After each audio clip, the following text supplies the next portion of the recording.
Well, thank you, Mike, very much for that very kind introduction.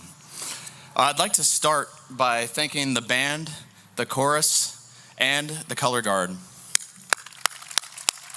You guys sounded amazing. You look amazing. I love the blue shirts, and I love the sea of blue shirts all around with all those number 6s smiling back at me. Well, before I begin, really get rolling on what I would like to say today, I feel like I need to also be honest with you. When I took off, actually, we taxied out on June 3rd. The firefighters were saluting, and I took off for that runway and flew back to Pensacola without my wingman.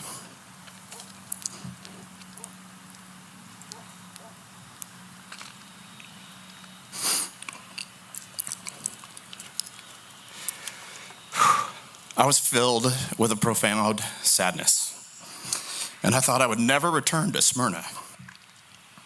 It seemed inconceivably difficult to come back here, to stand on this piece of earth where we lost our brother, and have all those emotions come back. In spite of that, and I think I'm speaking for all of us that have returned today, I feel immensely humbled and blessed to stand before you. I mean, look how amazing this is. Last night I had the opportunity to come out, and as I was walking up the path, the jet was lit up. If you look with me, below the number 6 on the tail, you see 163498. That's the number of the jet. And that's actually how on the team we would refer to it as 498. And I was floored as I saw it, and I realized Jeff flew that jet. And the men and women here that you see in uniform, they worked on that jet.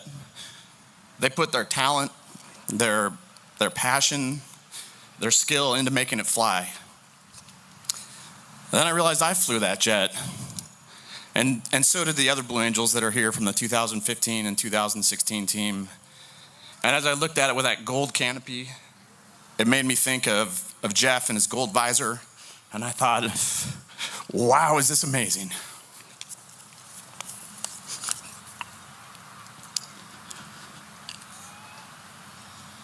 So while there is heartache, there is also joy. Joy in connecting. Joy in seeing the Kuss family, Christina, Janet, Michael, Eric. The checkerboards, that amazing flyover. And especially my 2016 Blue Angel teammates and their spouses. So today I endeavor to be here not in sadness, but in celebration. To honor and celebrate the life and legacy of our number 6, Captain Jeff Kuss. And again to celebrate you all, the town of Smyrna, for your enduring support, vision, generosity, and the love that you put in to building this very, very special place.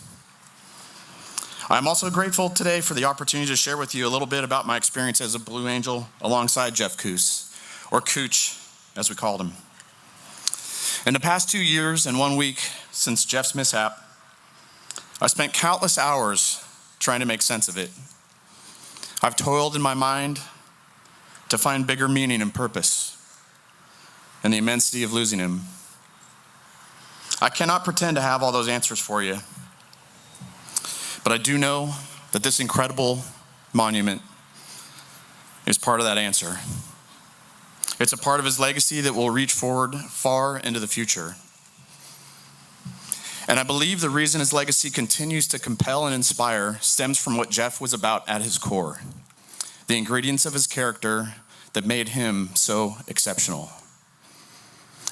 I recently came across a column written by Walter Lippmann in the New York Herald Tribune on July 8th, 1937.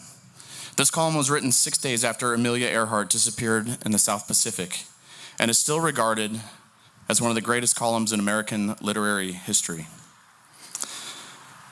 Walter Lippmann was talking about Amelia Earhart, but had he been writing in 2016, I believe he would have been inspired to write these words about Cooch. It seemed like he was talking exactly about Jeff as I knew him. Though the column in its entirety is worth a read, I've selected a few of my favorite threads and taken some liberty in stringing them together in an abridged passage. I don't think either Walter or Amelia will mind in this case. So as I begin, think of Jeff. Picture him in your mind. Maybe even close your eyes as I paraphrase what Mr. Littman wrote so timelessly 81 years ago. I cannot quite remember whether Miss Earhart undertook her flight with some practical purpose in mind. There are those who seem to think that an enterprise like hers must have some justification, that without it, there is no good reason for taking such risks. But in truth, we require no such justification. The world is a better place to live in because it contains human beings who will give up ease and security and stake their own lives for a pursuit they themselves believe in. They are brave without cruelty to others and impassioned with an idea that dignifies all who contemplate it. The best things of mankind are the things that are undertaken not for some definite, measurable result, but because someone, not counting the cost, is moved by love of excellence or a point of honor. In such persons, mankind overcomes the inertia which would keep it earthbound forever in its habitual ways. They have in them the free and useless energy with which alone men surpass themselves. Such energy cannot be planned or managed or weighed by the standards of utility. It is wild and it is free. But all the heroes, the saints, the seers, the explorers, and the creators partake of it. And Jeff Kuss partook of it. They have been possessed for a time with an extraordinary passion, which is unintelligible in ordinary terms. And what they prove is that man is no mere creature of his habits, no mere cog in the collective machine, but that in the dust of which he is made, there is also fire, lighted now and then by great winds from the sky. These words so clearly describe Jeff to me. He nails it. Cooch was fueled by a passion and energy and a purpose that exceeded all others I have served with. He fearlessly pursued that passion and that search for excellence. What was amazing was that he kept that incredible energy controlled within him, and it came out as strength and purpose. It came out as an integrity and discipline. It came out in the way Cooch carried himself, in that uniquely dignified, larger-than-life, trademarked way of a United States Marine. All of it came out as charisma, big time. So let me shift gears now with a story or two. And like all the teams that had gone before us, we excitedly got to work as we embarked on the Blue Angels' 70th season. From November through March, Jeff and I toiled together, flying as much as 15 times a week and grinding through the incredibly arduous process of becoming Blue Angels. I was learning how to be the boss, and he was learning how to be the opposing solo in 2016. As surreal as it was to actually be doing it, there were many times when we were pretty beat down in those post-flight debriefs. The team veterans like Mumbles, Droopy, and Doc, who are here, they gave us no slack, nor would we have wanted any. But it was tough, stressful, even painful. And it brought out the best in Cooch. He had a look he could give me when I needed a boost as the flight leader. It was sort of a half smile with a single raised eyebrow, a sly knowing grin that said to me, "Hey boss, it's all good. Isn't this some crazy cool stuff we're doing?" He might not have used the word stuff, but you get my meaning.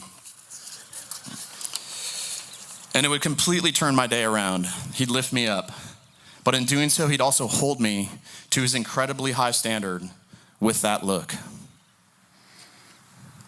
In Jeff's magnificent view, he would lift us all up. It didn't matter who. That's just how we saw the world. We were all teammates, all Blue Angels. It didn't matter the rank, experience, or job. He saw that each team member has a vital role to perform, and he honored that in his actions and his words.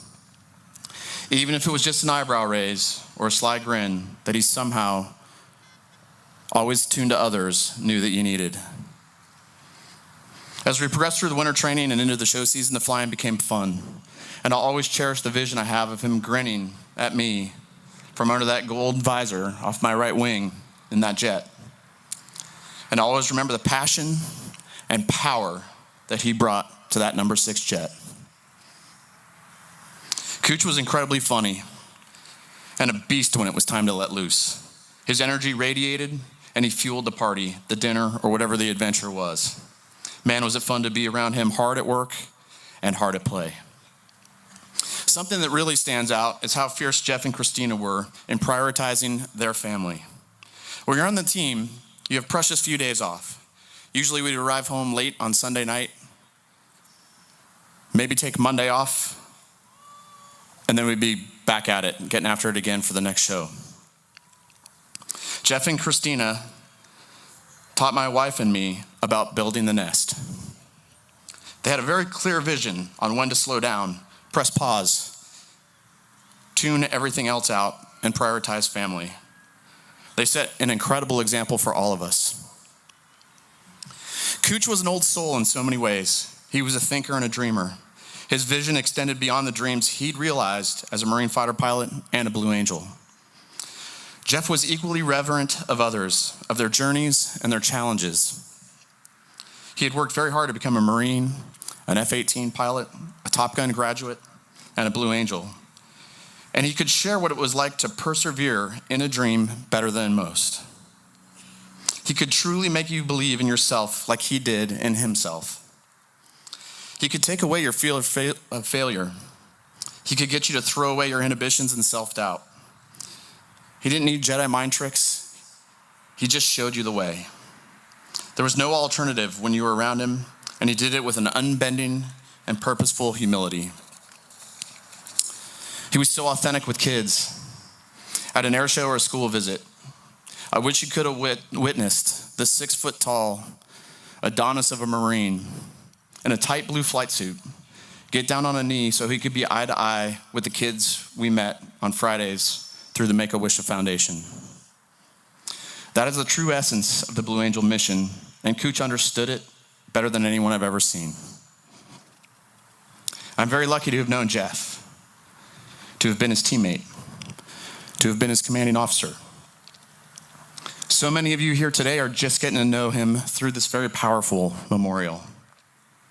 Jeff will continue to be a brilliant and shining example of the principles that he and Christina live by and that live on in his family, and especially in their children, Calvin and Sloan. I'm so glad for that. Thank you, Smyrna, for your passionate pursuit of excellence.